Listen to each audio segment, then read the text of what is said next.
Hey friends, welcome to the channel. I'm Ken Smith, just an old guy having fun with trains. And on this cold morning, rainy morning, I'm in Duluth, Georgia, visiting the Southeastern Railway Museum. Now this place is packed with amazing cars and locomotives and all sorts of stuff. So we're gonna go inside and do a full look at this wonderful museum. So let's check it out. Sometimes history disappears one piece at a time. An old locomotive is retired. A passenger car is sent to the scrapyard. A caboose quietly rusts away behind an abandoned freight yard. Within a generation, an entire era of locomotive and freight car, passenger car history can simply vanish.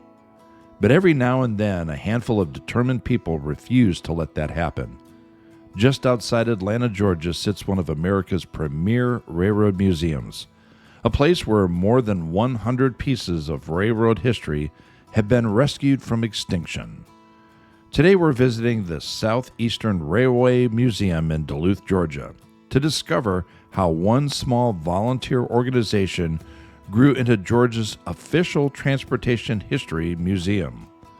Along the way, we're going to explore some incredible locomotives, see some fantastic freight and passenger cars, learn about some annual events, and look toward an exciting future.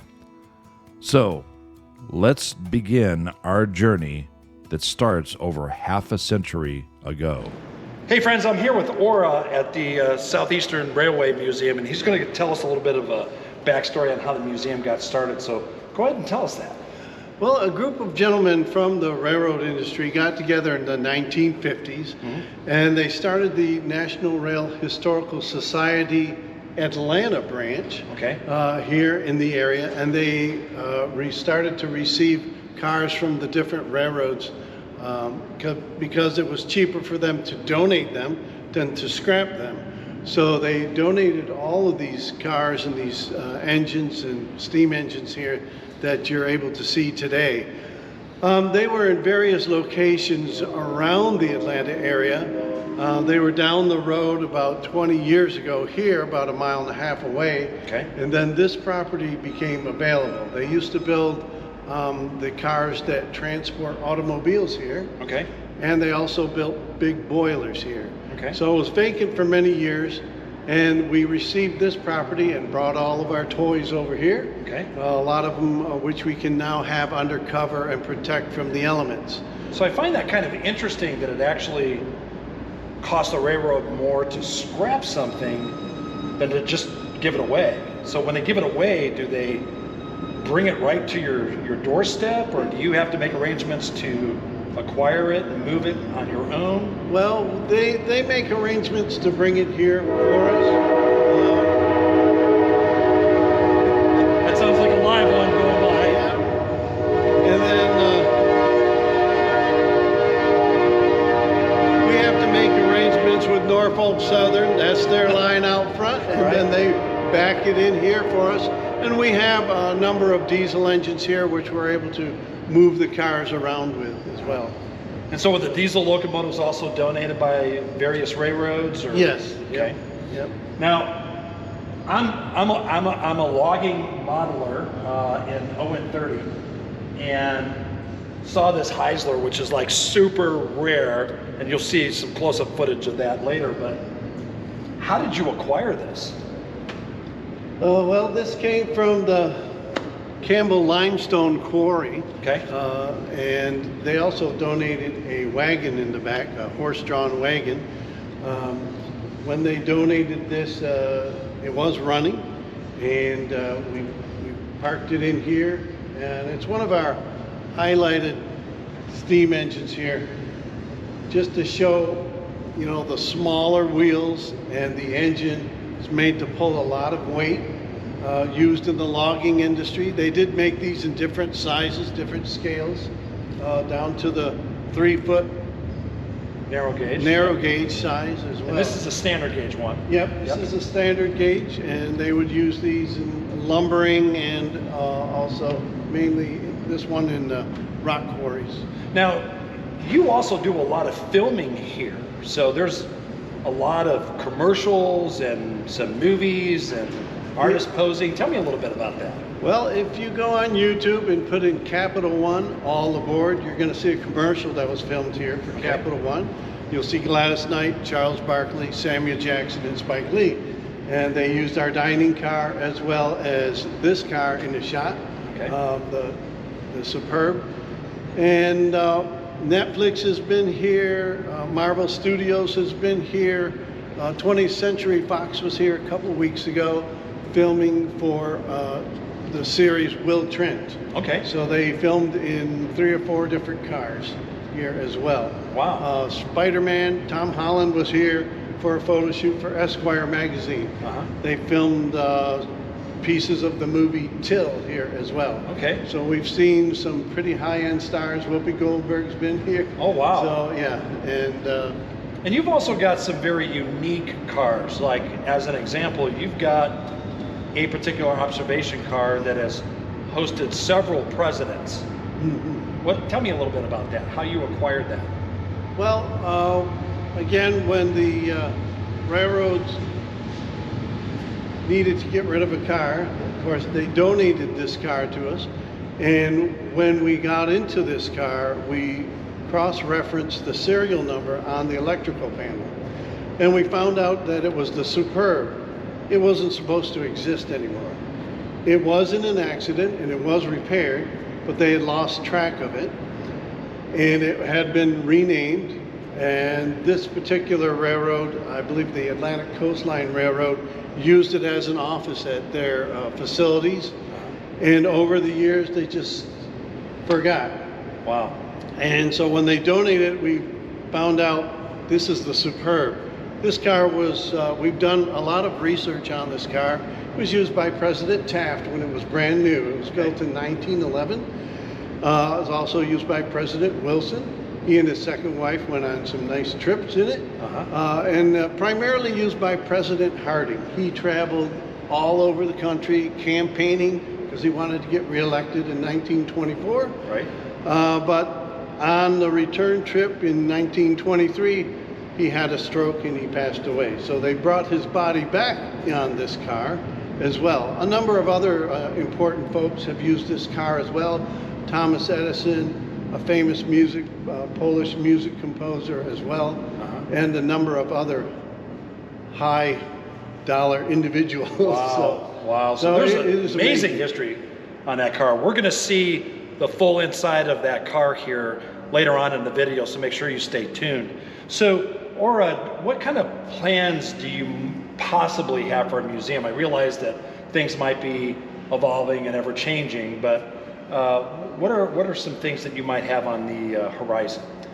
Well, we've had a few campaigns to raise money. We're a private organization. It's owned privately, so we don't have big corporate sponsorships yet. And we're trying to get some of the big companies on board in the area so that we can hopefully redo the insides of some of these cars. We've got some other Pullman cars that need a lot of TLC. To redo the car costs quite a bit because the floors are a concrete asbestos mixture and a lot of the paint is lead. So all of that's got to be stripped out and redone in order for us to put them on display properly. Wow. So hopefully we'll be getting some more corporate sponsorships and that kind of thing. And the studios help out a lot to bring in some high dollars for us so that we can keep the facility open and maintain things at the status quo. We're hoping to expand and reconfigure things as well. We'd like to have a whole new facility just for tickets and our store, get everything under one roof. So there are plans that have been made up, but it all hinges on whether we can get that money. Sure, that revenue is really desperately needed. I get that.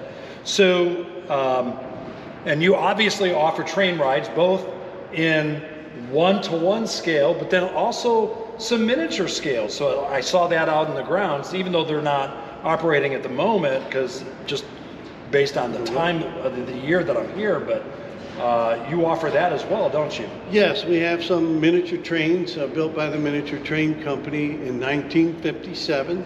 Those two were used at the Birmingham Zoo in Alabama for 20 years. Oh, wow. Then they got a larger train. A gentleman purchased them. He was going to use them on his property. But like us guys, some of our projects, it never happened. So eventually, when he passed, his family donated them to the museum, and we were able to fix up the first set in 2010 and put down a 1/3 mile loop. And then the second set we just got done last year, the one that's painted in the southern colors. Gotcha. So we'll take the kids on twice around on the loop, and the kids, as well as some of us older adults, Yep.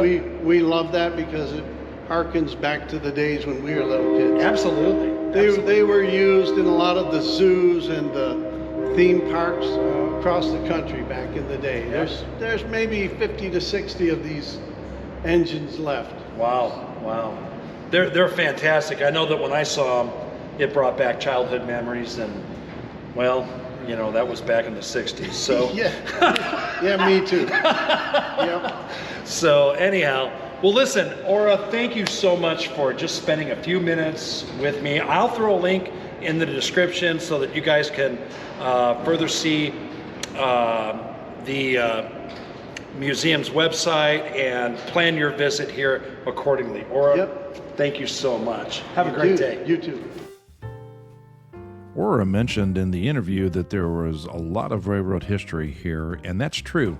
To give you an example of how many railroad lines came through the Atlanta area, let me mention them to you. Southern Railway, Seaboard Coastline, Central of Georgia, Georgia Railroad, Atlanta and West Point, Louisville and Nashville, Western and Atlantic. Some of the cars that you're going to see are going to represent each of these lines. And other cars that you'll find really interesting, like the telegraph and tool car, the Western Union telegraph and tool car, which I had never seen other than a model, I thought was really fascinating. So we're going to go ahead and walk the grounds and let you see inside some of the cars that have been restored, as well as some of the locomotives that have been restored. We're also going to check out a beautiful HO scale model railroad. So let's take a look at the museum.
As you walk through the museum, you'll notice that there is a lot of information attached to each locomotive and each car. So as you browse through all of the rolling stock and engines, there are information cards that you can read and learn more history behind each car or locomotive that you're viewing.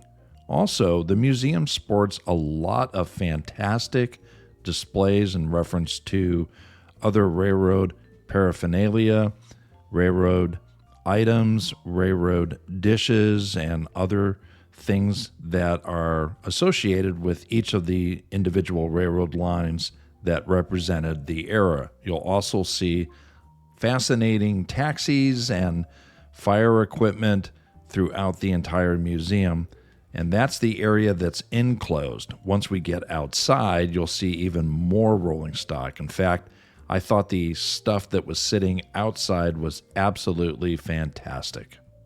And we'll get to that in a moment.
If you've enjoyed watching this video so far, one of the ways that you can help support this channel is simply by watching another video, subscribing if you haven't already, or check out one of the links in the video description. Whether it's my books, prototype railroad photo collection, or other resources, every bit of support helps me make future visits to places like this possible.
As I mentioned earlier in the video, there is a fantastic HO model railroad. There's a lot of animation in here, so you can press buttons and get trains to operate. You'll also see trains moving in and out of the yard, as well as trains that are operating on the main line. So let's take a look at that.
Now we head out into the covered shed where there are several cars, including a Army troop kitchen car that we're going to go tour inside. Most of the cars that are out in this open shed area, we can step inside and take a look. So we'll go ahead and show you the insides of that. You'll also see some other interesting artifacts and cars and buses in this shed.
Believe it or not, this is probably one of my favorite parts of this museum.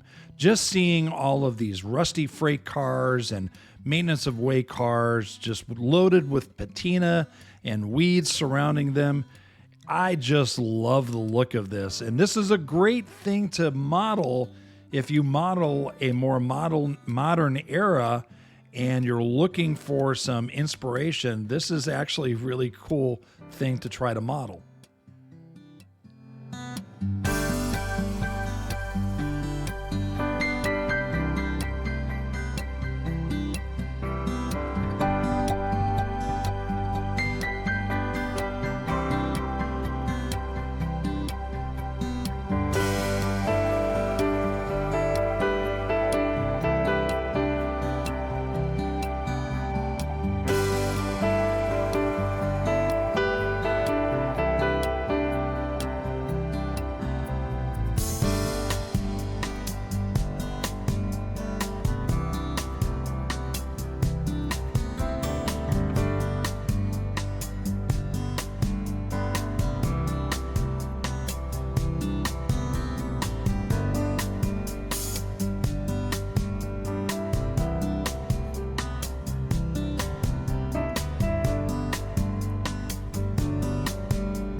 One of the things that the museum offers are rides around the museum grounds, and this is some of the equipment that they use for motive power and for rides.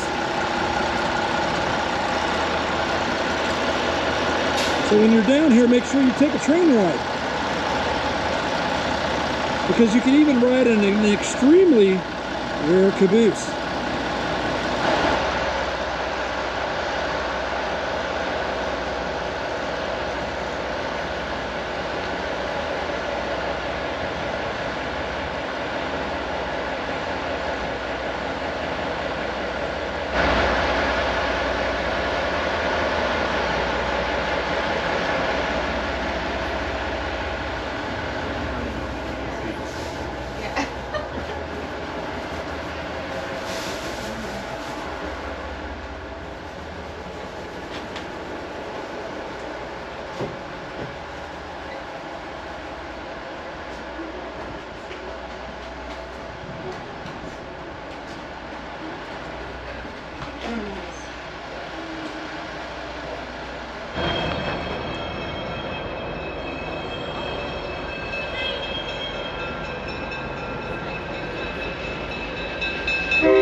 As we near the end of our visit, it's worth remembering that museums like this are about far more than old trains.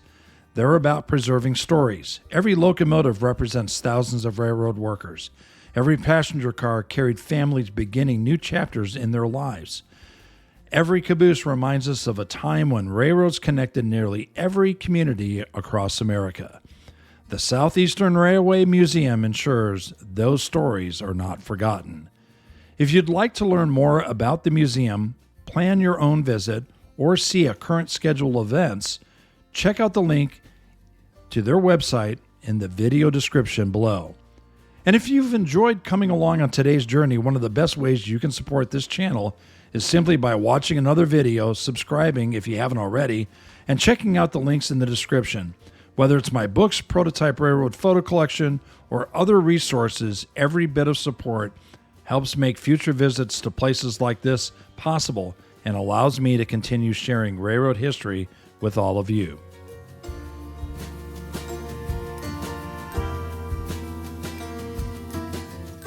Hey, I hope you enjoyed that. Have a wonderful day, and you all be blessed.